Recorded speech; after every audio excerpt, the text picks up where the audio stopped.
আপনি ঠিক থাকবেন, আপনার সবকিছু ঠিক থাকবো, মাঝখান থেকে আমি পাগল হয়ে বনবাসী যাবো গাইটা। বনবাস কোনে যায় জানো? জঙ্গলে, গভীর আপনার জঙ্গলে। ঘরে তো জঙ্গল আছে, গভীর জঙ্গল। কয় কয় এই খানা জঙ্গলে জানি? মানুষ থাকে, অন্য জঙ্গলে জেনে কোনো মানুষজন থাকে না, নির্জন। রাইতে কিন্তু ভূতাইব। মুখ ছুড়েন। বনবাসে গেলে কিন্তু একলা যান নাকি? আম্মা আমি আসি। ধরো। একলা যান নাকি বনবাসে? একলা একলা। বাবা রে কেরাই রে। আসসালামু আলাইকুম।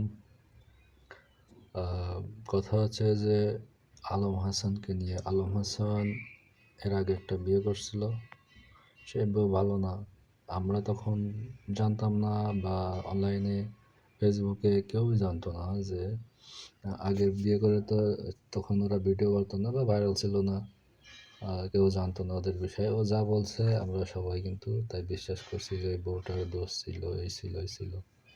হ্যাঁ, এখন ঘটনা হচ্ছে যে পরে দেখলাম সবাই শারমিলা ভাবিকে বিয়ে করছে, করে সে ওইটা তার এই পর্যন্ত 8 মাস প্রায়।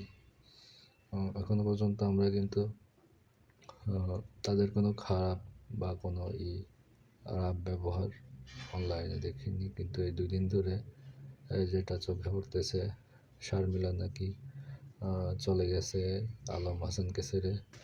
আলম হাসানকে ছেড়ে যাওয়ার কারণ আলম হাসান বলতেছে যে শারমিলা নাকি ভালো না, এগুলা। আসলে ভাই, আলম হাসান ভাই এটা বলতেছি যে ভাই, শারমিলা যদি খারাপ হবে তা আপনি ওইটা দেখাইতেন মানুষকে, আজকে তাকে ভালো দেখাইয়া এখন বলতেছেন আপনি হঠাৎ 10 মিনিট 15 মিনিটের ভিডিওতে লাইভে যে সে ভালো না। আপনার কাছে প্রমাণ আছে, সব আছে।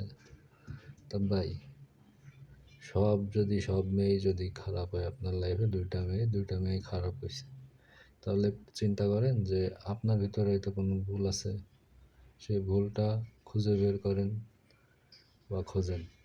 আমি মনে করি আপনি সুখী হবেন, এটাই কামনা করি আপনার জন্য।